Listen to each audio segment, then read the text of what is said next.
Real people, real celebrities, real talk. Join the Breakfast Club. Blast off in your Weekday ear. morning, 6 to 10. The Breakfast Club, the world's most dangerous morning show. Charlamagne the God, Angela Yee. Now we got a legend in the building. A man who has defied, defied time, right? And odds. And odds, yeah. No, definitely. I mean, 49 years old. Yeah. But let's introduce him. Bernard Hopkins. Yes, The Bernard alien. Hopkins. The alien. Used to be the executioner. Why'd you yeah. change your name from executioner to the alien? Well, I changed it because people are asking how and how long that I'm going to do what I do on this level, top level. Uh-huh. And I had to come up with a new twist to answer those questions, and that was, I'm an alien. I'm not a part of the norm of athletes fighting or playing ball or whatever, and they done by 35 or they written off by 35. And I wanted to come up with a new spin to it and say, hey, I gotta drop the executioner and become the alien. I started a lot of buzz. Of course, I was advised to see a couple of doctors thinking that way, but we had some fun with it, and people really grabbed it to have fun with it, but also realize that if I'm not what I say I am, then explain why you keep why going. I'm doing it, and then that starts a dialogue. Yeah, you know what I mean. So it's basically changing the brand or adding on to the brand to let them understand that. Well, how can I be an alien? Eat right, take care of your body, duck more punches than you take. Right. All these little things that I start saying, I'm gonna have fun with it. That's how people come up with ideas and become what they become, whether it's financial, whether it's their legacy. And that's what I said to myself, laying in the bed, getting ready for a good run the next day. And I said, listen, the media, you're 49, you'll be 50 January 15th of 2015. How long you going to do it? They telling me how they feel, why I'm not feeling the way they feel. I said, well, I took care of myself. I invested in myself, and I'm getting the interest of that good investment. And that's what y'all see. And so I'm staying away from, I'm that good because I'm great, I'm the best I ever did it, blah, blah, blah. My talent is superb. I left that alone because they'll take that a little bit, like a debate. So I left that alone and said, look, there's a lot of ingredients that got me where I became and where I'm at. And that's why I'm the alien.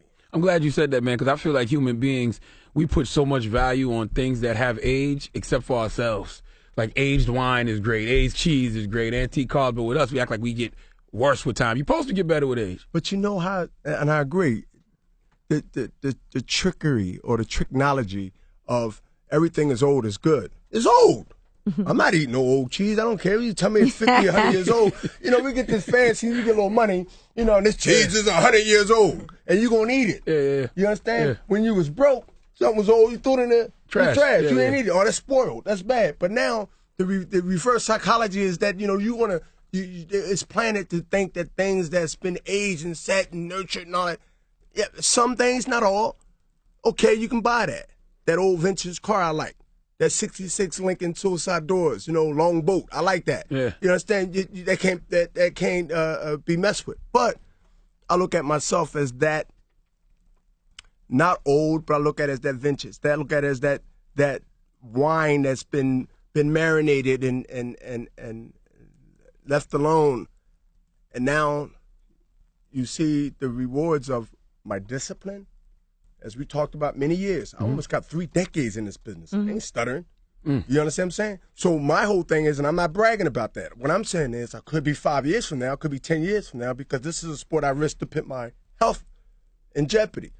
But in the same token, I understand that every decade or century or whatever, you get those people that comes amongst us, right? Whether it's civil rights, whether people, soldiers, whether it's athletes, whether it's whoever, and politicians or in politics, they shine amongst the norm, or the average rather, not the norm, but the average, and they stand out. And some will ridicule, or try to, and some will try to support and lift, because when you're different and you do things different, you look strange amongst normal people.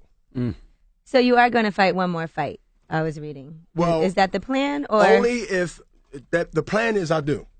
Right, to answer the question short, but there's a lot to come with that plan, because it has to be right, and it ain't the check first. It was when I was younger. It was when I was in the middle of my boxing career in age. But I'm not fighting for free, obviously, because I work not to. So it has to be the right opponent. It has to be a dangerous opponent where you be like, man, this dude just fought this Russian who's bigger, stronger, and 18 years younger, and then he's taking on this monster. But that's just my character. But why, though? Like, you don't have anything to prove. Well, I always have something to prove until I die. Maybe not in the ring, per se, and I know what you mean by that. Yeah. But I want to make my ending in boxing on my terms, right? Not at arrogant terms. On my terms, because we dictate, humans, even though I say I'm the alien, but I'm going to be a human for a minute.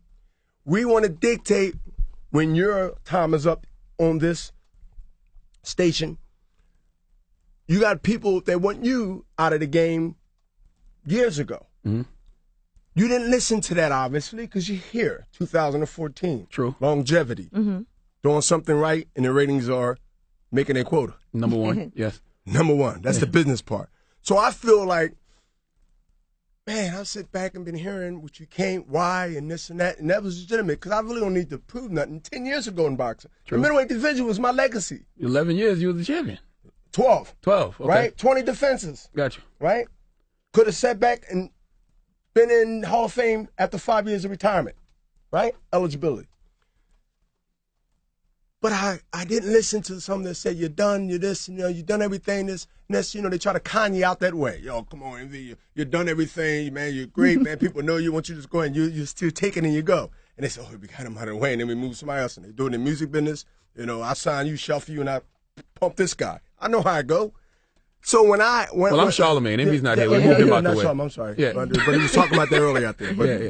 but anyway, listen, I got an excuse. I boxed 27 years, so I could try to make but that's always my excuse when I'm wrong. But listen, this is something that I always is passionate about, is that anyone that's listening, or will listen to this, is that you know your limits, but don't make limits on yourself until you reach the sincere limits that you feel that you can accomplish, and let time prove you're wrong. And let that failure be something that say, okay, maybe this ain't for me. Maybe not the first time you fail, maybe not the second time. Depending on how passionate about getting off that canvas and still trying to win that round. But is it really failure? Because nobody can beat Father Time. So is it really failure if your age eventually does catch up with you in the ring? Yeah. Because you lost your last fight. A lot of people said, oh, maybe age is finally catching up with him. Yeah. Maybe you're not a failure. It's just that you can't beat Father Time. In a brutal sport like boxing, it's very physical. That is something that your body is constantly. The guy didn't knock you out. You lasted the whole fight. Yeah, but I don't. But see, my thing is, and all this stuff is coming legit from person looking out, looking in. Mm-hmm. I don't fight not to get knocked out. I fight to win. Mm-hmm. I'm ahead of the game on both fronts, and y'all all will agree with that. And that's basically what y'all saying. Mm-hmm. But in the same token, when I leave the game, when I will leave next year, 2015, when I turn 50, January 15th, King's Day, 1965. I was special the day I was born, even though I didn't know it, until I had to get out of the penitentiary and then walk off 9 years of parole without a parking ticket and became who I became. I already beat the odds and became champion when I gave all the years back without a violation in the crack era of America called 88 to 95. Mm-hmm. If you in New York City, all 5 boroughs, y'all know what I'm talking about, even though I'm up the street in Philadelphia. And I use the word street in Philadelphia. We right up the street. I was told what I can't do, what I couldn't do, was impossible for multiple years. I'm not in a battle with Father Time, because the time that I've existed and lasted this long only became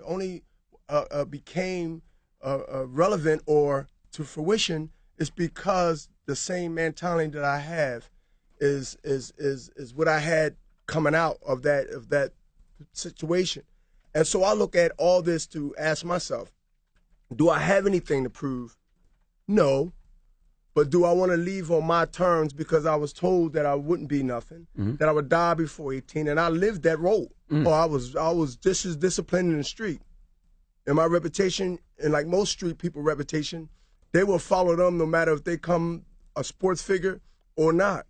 Because don't live and think the same, but I haven't became Hollywood over the years, and that's why I can deal and talk to, whether it's corporate America or whether it's the people on the streets that I come from and understand that mentality. So I have 2 degrees. And those 2 degrees will always be used in dialogue and also when I'm challenged to see how intelligent or lack of I am. I realize that I've been told what time you should be able to do this and what time you shouldn't be able to do this, and accomplishments. That has been the fire in the fireplace that keep us warm. Right. And I realize that I'm not in a battle with Father Time.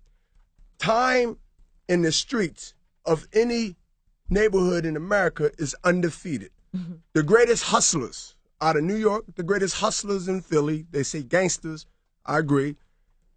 The streets eventually will get you. Streets is undefeated like time. Right. Absolutely. I'm not in battle. You like that concept? I'm not in battle with time. Listen, I'm not in battle. I ain't reading no script. Anybody that's going to listen to this tape recorder later, I'm going off the cuff. Well, it's on video. They see it. Well, good. That's even better. I'm not in competition with Father Time. Father Time is undefeated. Boom. Okay. The streets is undefeated. You're going to get caught. You're going to die. You're going to get killed. That's the streets.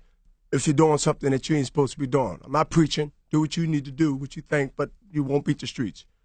That's proven. But on my terms, my way, as Frank Sinatra, one of the greatest songs that I played in a couple of my fights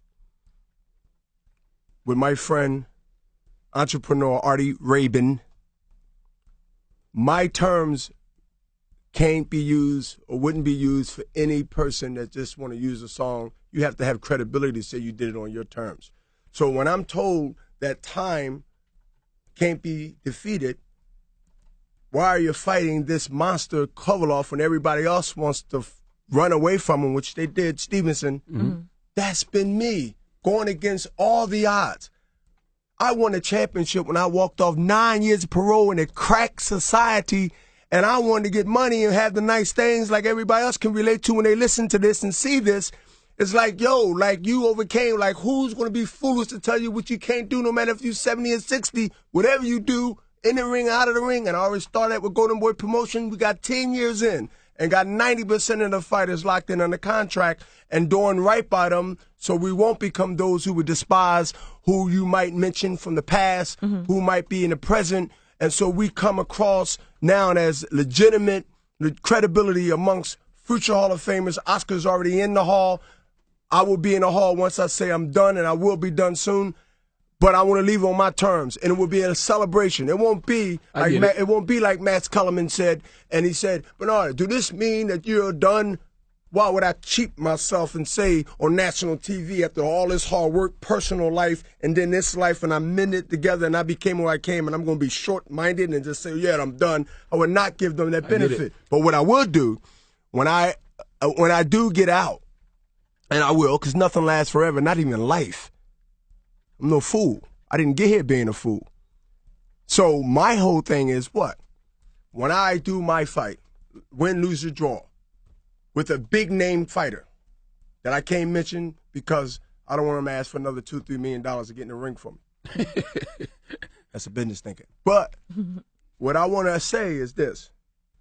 Whatever group, rap group, rock group, R&B, soul, gospel, anyone, man or woman that's listening to this will say if they get a chance to see, if they ever get a chance to see their favorite group one last time, even if it's the Beatles, before they pull the curtains down, then come and see me when that time is mentioned and that date is mentioned. I want to fight, and I will fight a meaningful fight, win, lose, or draw for a championship. It will be, not because I'm so obsessed with belts. I got 18. I'm in my trophy case in Delaware. So my whole thing is you be able to see that group, that rap group, that entertainer one last time, no matter how old you are. If you can go back and find one group or solo singers, anything that you want to see or wish you could one more time, but they're not around, and you wish if I could see it one more time, I could see that group. Oh man, it's a classic, it's a legend. You are amongst the living legend that's well respected on a respectful side in the game, and you know what? We should take it not for granted that this will happen every 5 years or 2 years, because who knows, in sports, all sports, which I became the oldest fighter or champion that achieved what I achieved. If you have the opportunity to see that one more time in life, that person or that group, I'll say enjoy it while you can, because who knows in our lifetime, your lifetime, that you will see that again. And that's important to not take that for granted. I figured out what drives you. The fact that you overcame all the odds in the street. You overcame the real shit. So why wouldn't you be able to overcome this? This is work to put in, but you're absolutely right. Yeah. Because to me, that's when I became champion. I'm not expecting nobody to understand it. Yes, I'm passionate about it. That's why I stay grounded and humble. I didn't get caught up in this life, which is seemed to be good, the smoke and the glass and the glitter. What I did is say to myself, I stayed grounded. That doesn't mean I have to hood-minded. That doesn't mean I got to pull my jeans down and show my underwear and walk that. So what, I'm getting money? I don't have to keep it real that way. I'm a grown man. Take off your jersey and put a button down on. Right. So my whole thing is, when you understand that concept and you get the rubbing elbows and you off that block that you thought was the world of the world, and you get to traveling as far as China, every bio of America, city to city, here to here, and you got the dialogue with different people, whether they Muslim, they Jewish, whether they this or that, and you got the rub elbows with people that got money to make you look like you homeless. This is the things that I absorb as a sponge. Yes, I'm vocal and I'm talking now, but I do let people get theirs in, especially if I feel that they're worthy to be listened to. I don't listen to nonsense. So I sit back and I say to myself, when people tell me what I can't do, they sound like that warden when I walked out with my box in my hand in 1988. I told you you'll be back. And you heard it. It's been publicized all around for years. You'll be back. And I looked at him and I said, yeah, okay. But they was right most of the time in my life. Mm-hmm. I never could stay out of the jail cell. Or police would see me and say, we'll get him Friday. Wow. I mean, literally. Wow.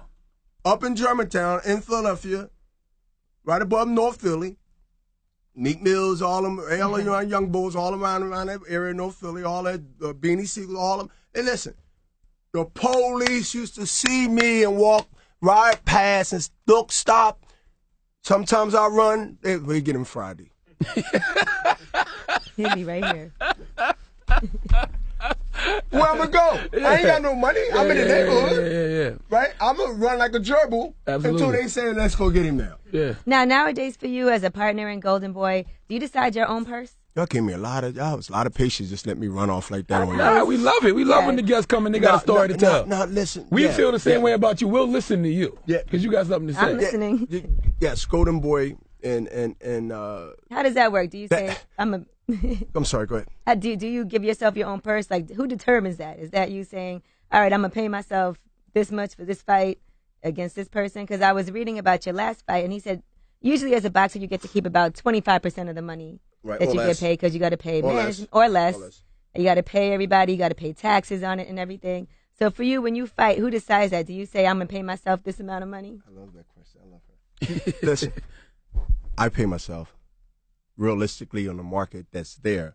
Now, you're paying yourself, okay, you can't pay yourself $10 million and you know that the business, no matter where the resources come from.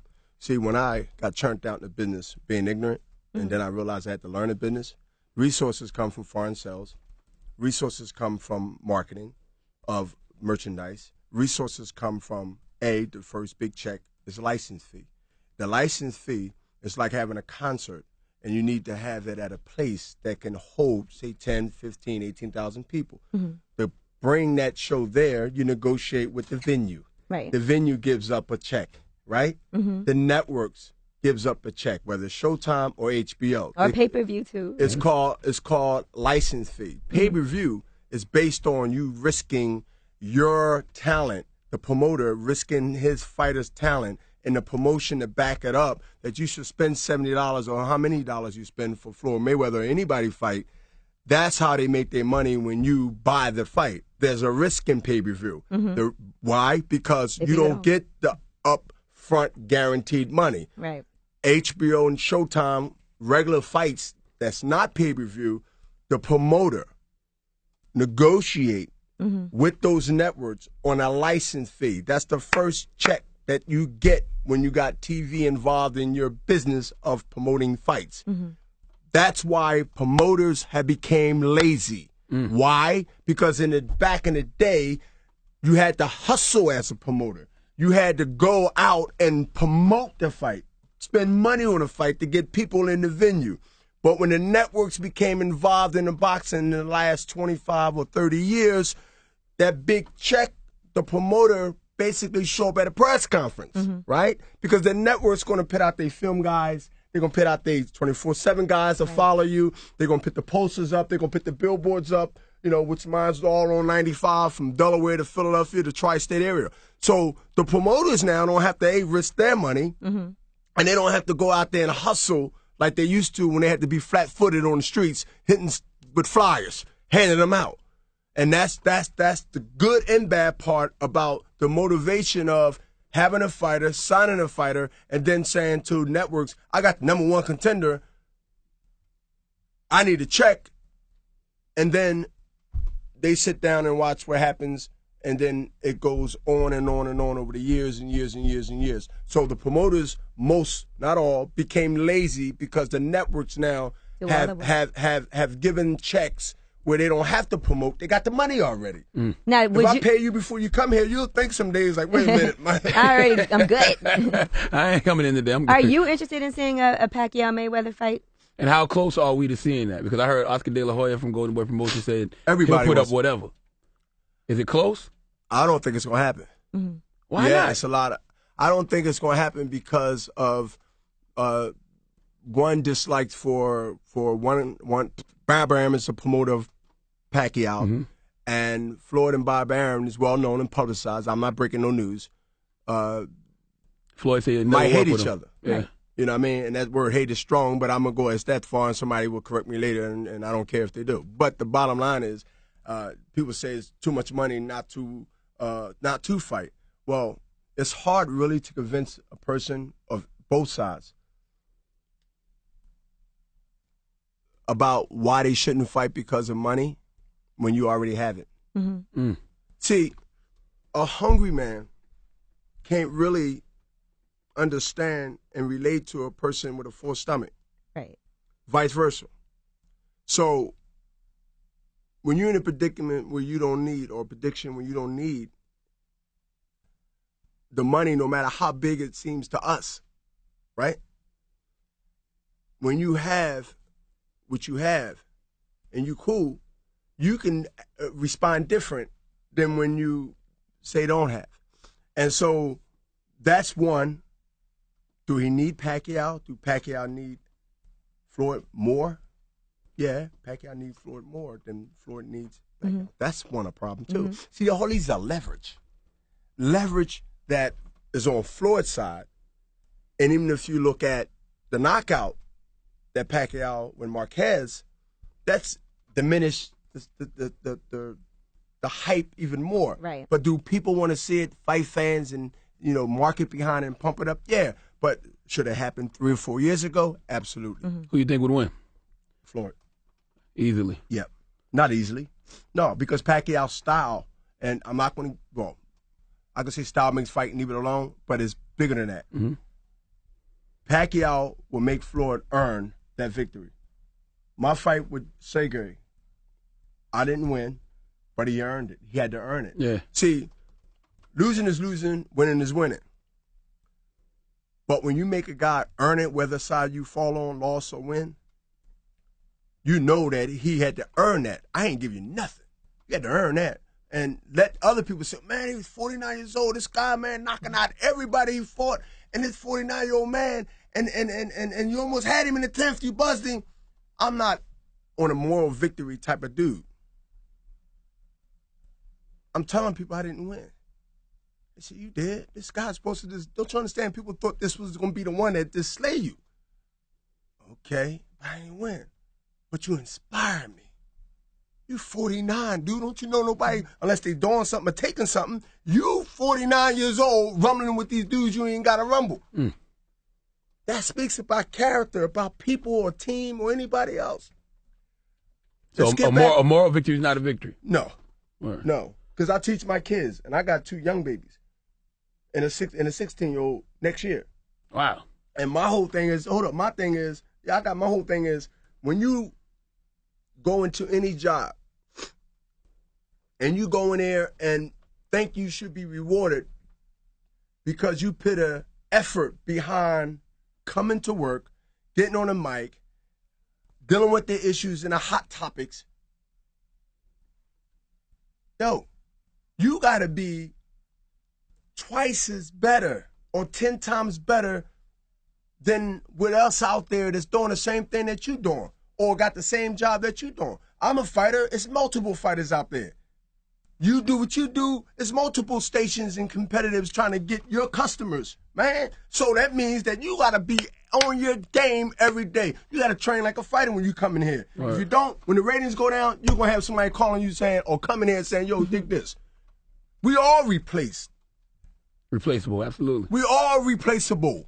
So my whole thing is, when I take those concepts of the fundamentals of life, the foundation that I realized and sort of got a whiff of, I've been churned out ever since. I understand that everything I do, I'm just as passionate, serious as I am down in the ring that I'm in on the streets. And that's why I had to walk off that time, and that's why I haven't been back under anybody's institution, only to speak and talk, in 27 years, man. So that means that I got it, B, understand that I'm not going to be a hustle or retirement plan for somebody keeping me in prison for $70,000 or $100,000 a year and putting people to work. So my ignorance is not going to employ you. That's another political conversation. But I understood these things. When I went there ignorant. Understanding, I want to play basketball and go in the boxing gym. These guys in the library and the law clinic. My whole thing is, why these old dudes in the law clinic? They trying to find a loophole to get out. Y'all young boys walking around talking about what y'all used to do, but y'all got 15 to 30, 50 to 100 years. Don't you understand? Y'all going to get tired of playing ball? Your knees are going to start hurting 30 years in there. So what I did is took the hustle. Like any hustler to come into business and then they CEOs. Y'all know who I'm talking about, everybody. It's not just one. And you come in here first being pimped, and then you realize that, wait a minute, I want to own my own label. I want to own my own rights. I want to do my own thing. So now you're starting to dig into the other situation. There's going to be some resistance, but if you hold fast like everybody don't do, and you get there now, you look like a smart guy, you look like, and you are, and you look like this hero, and you now have a following audience saying, man, I want to be like that dude. I'm inspired by a lot of dudes, man. I'm inspired by Russell Simmons. Of course, everybody inspired, well, not everybody, but some people might hate, some people might. I'm inspired by Jay-Z. I'm inspired by the crossover. I'm inspired by 50 Cent. I'm inspired by a lot of people. Michael Strahan. I'm the football player. You know who that is. Absolutely. I'm inspired by a lot of people that has done something. Why do you feel like that really didn't have to do, but they didn't want to be in that stereotype box and being just a fighter, just a football player, just a rapper. That's what we need to do. Magic Johnson. But you're a promoter and boxer, though. I'm a promoter, boxing, been my manager since 1995. Wow. My whole career is damn near. So these are things that people really don't know. They sit back think I'm blowing off steam, just running my mouth. I said, I want you to understand, I came in this business being told by the biggest power brokers in boxing, like if you're the biggest music shot caller, I'm going to manage it myself. I ain't had no powerful golden boy team behind me. Right. I was Bernard Hopkins, Wild 41, 45, saying, I know what's going on in this thing. I'm going to manage myself. I'm not going to get 25 or 30% off like you just said. I'm going to fight. And the resistance said, no, we got to stop this slave. He want to read so he can teach the other ones how to read. Yeah. Y'all took me back to the 30s. Yeah. Right? So, no, we got to slay him. And by them coming against me, I use that as motivation to never get off point in training, never get off point in my focus. And I came across the range and upset and never satisfied of them. That's how they try to paint that picture. See, first is a character assassination first, and then most people are followers to listen to what they read and hear, and they will move out on that. Most people don't want to take that chance and risk themselves. They rather see if you get through that door, and then I'm coming, or I'm with you. Yeah. But they ain't with you for the cause, they're with you because. Now, you once said that you would be more celebrated if you were white.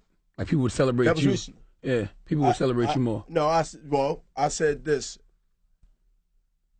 I was asked a question on ESPN, right? That's what you're probably talking about. And the question started off like most questions, your life is amazing. I said, okay, thank you. Why haven't anything, book, producer, movie, Hollywood, you got an inspiring story. Look at the energy, look how you speak. Look how you look. I'm 55 years old and I'm envy of you. You have no stomach. Your skin is great. You have no cuts. You're talking, I mean, come on. I mean, you've been boxing almost 3 decades. Like, have anybody come to you and say that we want to tell your life story? In social or corporate America. I said, no. He said, why? I said, well, I'm not the athlete, the man, the drama package they need. He said, oh, elaborate on that. I said, well, take everything I've done, the same deeds, the same trouble, the same adversity. And I said, call me Bernard Hopkins, Stern, or Steen. Or Rosenthal, or Sobrano. And I started going Italian. I went this culture. I went that culture. Other than black, some say African American. He said, He said, why you say that? Elaborate. I said, okay. He want me to try to dig another hole. He thinks. I said, well, I just mentioned these last names. What do you think? And I threw it back at him. We can play with the head. I'm great. Come on. You tell me. And I threw it back at him. If I was any of these names that you mentioned, I would have every rabbi protesting at the fights. I would have every top official at each culture that I just mentioned, from Italian to Irish to Jewish to every commission, would be saying, this man, it'd be billboards all in Times Square. He's 40-something years old. He broke Foreman's record. He set his own record. He's not on drugs in a culture that we live in now where you got to question if a baseball player is splitting a ball in half. This man hit that ball so hard it blew up. Something is wrong. This guy is preaching what he's talked about many years and is manifesting, and we're using age as he shouldn't be doing it because he's age. You're defining me by a number. But he's been telling y'all this when he came out, how he lived and how he's been, and now it's manifesting because y'all put age as a death sentence. To most people it is, but to him, he's different. He told y'all that. Pull the tape back when it was VCR, when it was VH1 tapes. So I asked him to tell me what he suggests I should do and what he think, if I'm not right about race, plays a part in everything in life. You seen the march yesterday? I did. I was out there. Didn't march, but I was just taking pictures. So I put it on him. You tell me. You telling me, trying to get me roused up to tell me that, mess with my ego. That I'm this, I'm that, and then you slide in. I understand it. And I said, you answer. You tell me. If I was white, with the same deeds, the same accomplishments, you tell me.